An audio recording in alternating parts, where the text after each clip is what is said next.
अमरावतीच्या महर्षी पब्लिक स्कूलमध्ये आदिवासी आश्रम शाळेत विद्यार्थ्यांच्या प्रकृती बिघडल्याच्या घटनेने मोठी खळबळ उडाली आहे.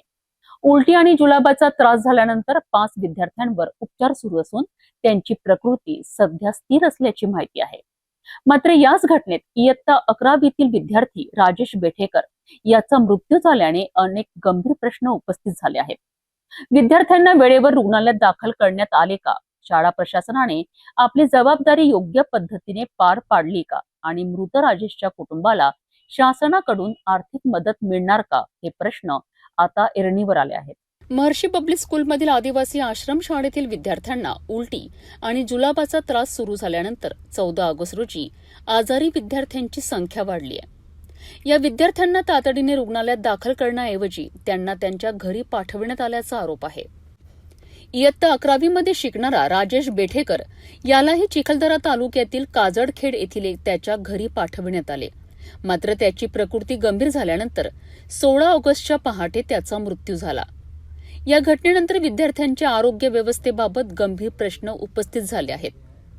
अन्नातून विषबाधा झाल्याचा संशय व्यक्त केला जात असला तरी त्याबाबतचा अंतिम निष्कर्ष चौकशीनंतर स्पष्ट होणार आहे.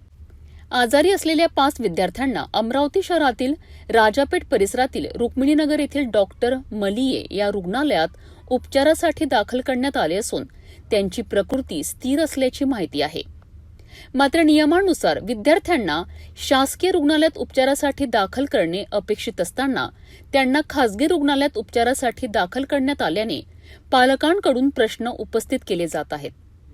दुसरीकडे आदिवासी विकास विभागाने या प्रकरणाची गंभीर दखल घेतली आहे. अप्पर आयुक्त संदीप गोलाईत यांनी महर्षी आश्रम शाळेच्या संस्थाचालकाला कारणे दाखवा नोटीस बजावली आहे. तसेच महर्षी पब्लिक स्कूल प्रशासनाकडून राजेश बेठेकरच्या मृत्यूबाबत माहिती घेऊन अहवाल सादर करण्याचे निर्देश संबंधित अधिकाऱ्यांना देण्यात आले आहेत. आदिवासी विकास विभागाच्या सहाय्यक आयुक्त ममता विधडे यांनी एकात्मिक आदिवासी विकास प्रकल्प अधिकाऱ्यांनी राजेशच्या गावात जाऊन त्यांच्या कुटुंबियांची भेट घ्यावी आणि शासन निर्देशानुसार आवश्यक कारवाई तातडीने पूर्ण करावी असे आदेश दिले आहेत. राजेशच्या कुटुंबाला शासनाकडून आर्थिक मदत मिळणार का या प्रश्नाचे उत्तर अद्याप स्पष्ट झालेले नाही. या प्रकरणातील चौकशी पूर्ण झाल्यानंतरच मदतीबाबतची भूमिका स्पष्ट होण्याची शक्यता आहे. विद्यार्थ्यांना आजारी पडल्यानंतर दुर्गम मेळघाट भागात पाठवण्यात आल्याचा आरोप होत असल्याने शाळा प्रशासनाच्या भूमिकेवरही प्रश्नचिन्ह निर्माण झाले आहे. या संपूर्ण प्रकरणाची निष्पक्ष चौकशी करून दोषी आढळणाऱ्यांवर कठोर कारवाई करावी अशी मागणी सामाजिक आणि राजकीय संघटनांकडून केली जात आहे. आश्रमशाळांमधील विद्यार्थ्यांच्या आरोग्याची नियमित तपासणी आणि त्यांच्या सुरक्षिततेची जबाबदारी प्रशासनावर आहे.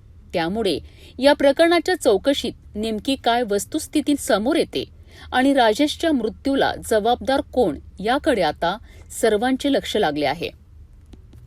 महर्षी आदिवासी आश्रम शाळेतील 5 विद्यार्थ्यांची प्रकृती सध्या स्थिर असली तरी एका विद्यार्थ्याच्या मृत्यूने संपूर्ण व्यवस्थेवर गंभीर प्रश्न उपस्थित केले आहेत.